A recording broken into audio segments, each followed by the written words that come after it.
Analytics, you are live. Do you disagree with the background? Yes, All right. And how old are you? And why do you disagree? 32. And I disagree with it because I hear this every election cycle, and I don't think he's really a threat to democracy. Because I don't think if Trump gets in, it's going to be the end of the USA. Same way I don't think if Harris wins, that it's going to be that we're all going to be super socialist. Right.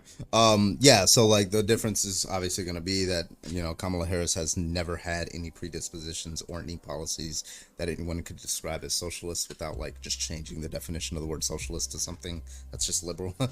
Versus Donald Trump, he's taken concrete actions that have attacked democracy when he was president of the United States. His involvement in the fake elector scheme, the fact that he thinks that he still, to this day, thinks that he has the right to do it. He doesn't feel sorry for doing it at all. So obviously there's going to be sufficiently, overwhelmingly good reason to believe that that's what he did. That's something that he would do if he was president again, given the fact that he did it when he was president in 2020. Yes, but if that was true, he would have tried to stay in power, which he did still, even though he did do those things, he still stepped aside, and it has been Biden Harris for these past few years. And do you agree with You're off the app. I won't be able to hear you. There you go. sorry. Low battery warning. Gotcha. But the last 3.5 years, do you think that these have been good policies that you think were better than we were? Well, that's going to be a different argument.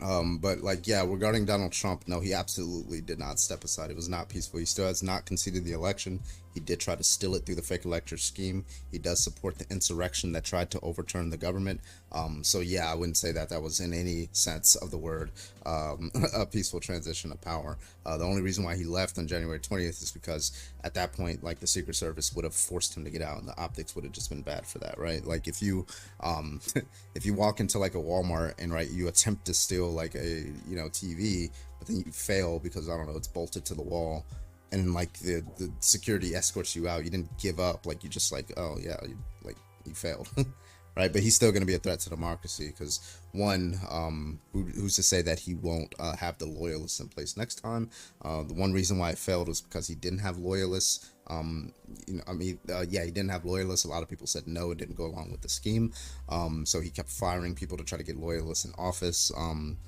Two, if the Supreme Court does end up ruling that he's just immune to crimes like they're trying to do, then he would have no good reason not to do this again. So, yeah, I mean, there's just no good reason to believe that he wouldn't do it again, given his predispositions and given currently that he's currently saying that he is not going to accept the results of the election. And his vice president pick will not answer that question of whether they would accept the results of the election. So. Well, and the reason for that is because of the system of checks and balances that we have since we are a constitutional republic. That's why I don't think, like, even if he gets his loyalists, like you said, and even if he tried these things, I have trust in the way that we have set up through the Constitution and how our government is ran, that he would not be able to do that because there is no way you can do that. Well, no way if you didn't have loyalists, right? But the government isn't like just a piece of paper that's forcing people to do stuff. It's only as strong as the people who protect it.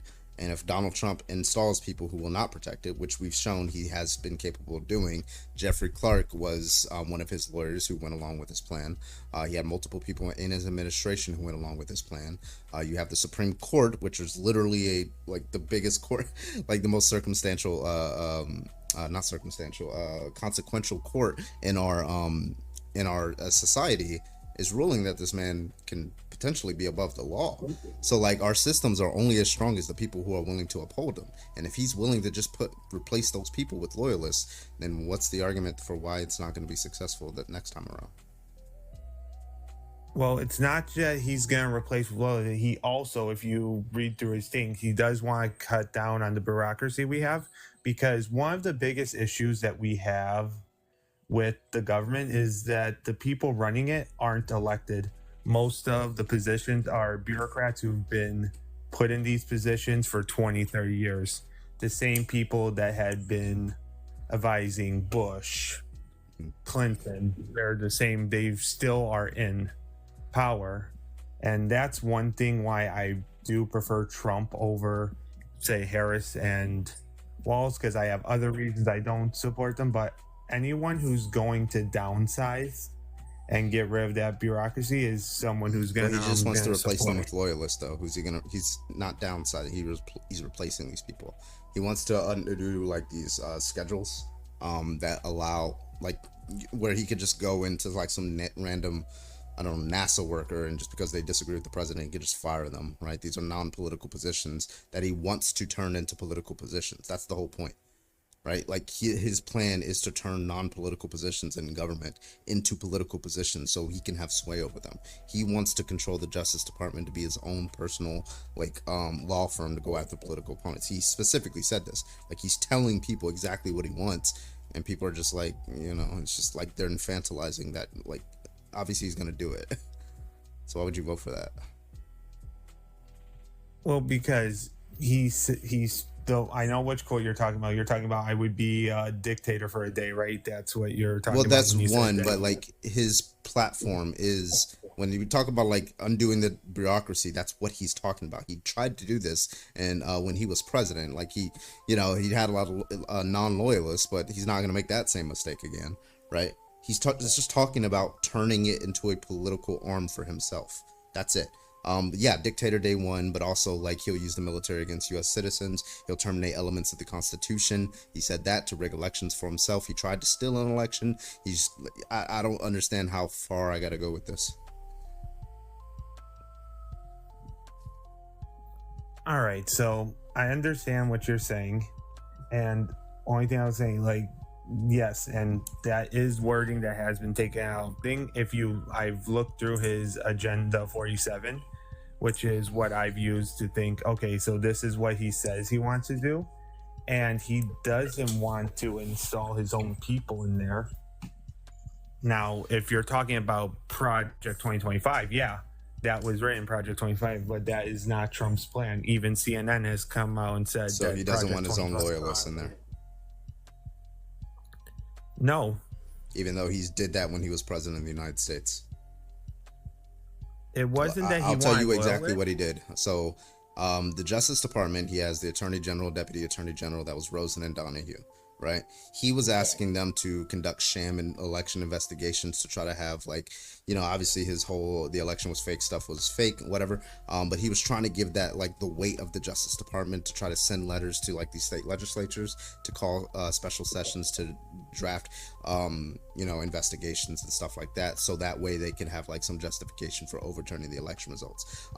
Now that's just like a straight up gross misuse of the Justice Department. That is straight up authoritarian, right? If Biden did that, everybody would be up in arms, but Trump did it, and it's okay, right? But he did that, and Rosen and Donahue stood up and they said, no, we won't do this. So what did he do? He tried to find, he just kept going down the chain and tried to find somebody who would say yes. And that person's name was Jeffrey Clark.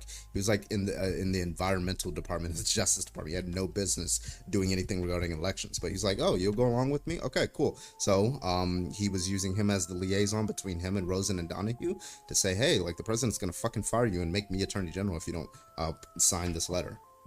And they never did it, and the only reason that Trump backed down is because all this fucking pressure was coming. Rosen and Donahue said, hey, we can get half of the Justice Department to resign if you fire us, right? Now, the only way they can do that is if half the Justice Department are not loyalists, right? But if Trump makes them loyalists, he doesn't have that fucking issue anymore. Right. So what did he do? He threatened to replace these career bureaucrats or whatever with loyalists, a loyalist named Jeffrey Clark. Right. And try to get him to conduct this sham investigation. So he has done this. And this is not the only time. He's done this multiple different times. He did this with Chris Wray, Bill Barr. You forced Bill Barr to resign because Bill Barr wouldn't say that the election was stolen, stuff like that. He does this over and over and over and over and over and over and over again. Why wouldn't we expect him to do it again if he's elected again? Well, that is part of his thing, but that's also what's part of one of the things that I did like about Trump, because one of the biggest thing for me is the VA in general and things related to veterans. So one thing that I did like that Trump did, he was willing to say like, hey, these people in VA should not be given like federal protection, like where it's almost impossible to fire them, even if they're not doing their job correctly and things like that. And you have to be unfortunately, you have to be willing to fire and hire other people. I agree that you should be able to, but that's going to be a different question than trying to replace them with loyalists who are specifically for the MAGA agenda, the Trump agenda, people who would just do whatever Trump wants, irrespective of whether it's their job title, right? Obviously, the head of the environmental protection arm of the Justice Department has no business being Attorney General and being offered a job to be Attorney General of the United States by sole virtue of the fact that he would sign a letter to like try to strong arm legislatures to try to overturn election results. Obviously, that's not the case. So that's going to be a different question. What you're talking about, yes, people should be able to be fired if they're doing a bad job. If you have like some law, that's some bureaucracy in place in that. But that's not what we're talking about. We're talking about Donald Trump trying to replace these with political appointees, specifically so they do his bidding. So that way there's less. He's dealt with this his entire first presidency. When he tried to do the Muslim ban, it kept getting shum up in the courts. There were people who were in the government who did not want to go along with it and things like that. It's just he kept getting hamstring, and throughout those 4 years he kept replacing these people, and every new person that he replaces is somebody who would do the job for him. Why do you think he doesn't have Mike Pence as his VP anymore? If you can answer that. Well, because that the one thing, because Mike Pence was an establishment Republican, which There's one reason. When Trump he supported Mike Pence all the way up until after the election. Why not? Well, no, he was before that. They were still kind of on the outs, but after the election, that's when it got really bad. But he was one of the establishment candidates. That's what Trump did. He put a lot of establishment because he was trying to get the Republicans. There's the MAGA Republicans, then there's the more establishment moderate Republicans. So Trump will tell you. Usually you have to try down. Trump will tell you exactly why he doesn't want. Somebody literally just asked him this the other day. I think it was today, actually, or today or yesterday. Like, what's going on with Mike Pence? He's like, Mike Pence didn't certify the election. That's why he's fuck him. That's what he said. He said, hey, he didn't steal the election for me. Therefore, he's not. But J.D. Vance, but guess what? You realize how J.D. Vance is towing that line right now, right? Because Donald Trump told him to toe that line. J.D. Vance, first of all, before he was picked as VP, J.D. Vance said, I would have come through for Donald Trump, right? And now every single time, every reporter is asking J.D. Vance this question, did Donald Trump legitimately lose the 20? He can't answer. He's running away from that. He's going to run away every single time because Donald Trump told him, do not answer that question. That's you don't tell me. Don't tell anybody that I lost the election, and don't tell anybody, and definitely don't tell me that you would not certify the election, right? Because Donald Trump wants a loyalist. I have made the strongest case possible that Donald Trump only wants loyalists to do his bidding. And that ties us back to the fact that he's a threat to democracy. It's because he's, one, predisposed towards attacking it to keep himself and Republicans in power. And he is willing to replace the entire protections that we have of our system of governance to stop stuff like that with people who would want stuff like that. That's the reason why he's a threat to democracy.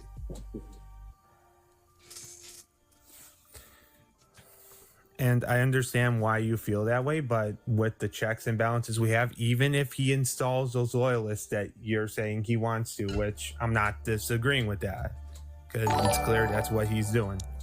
But it's still our system, the way it's set up, it still wouldn't be able to do it. Why? Because in order to do that, he would have to, because if I remember correctly, you're almost there, man.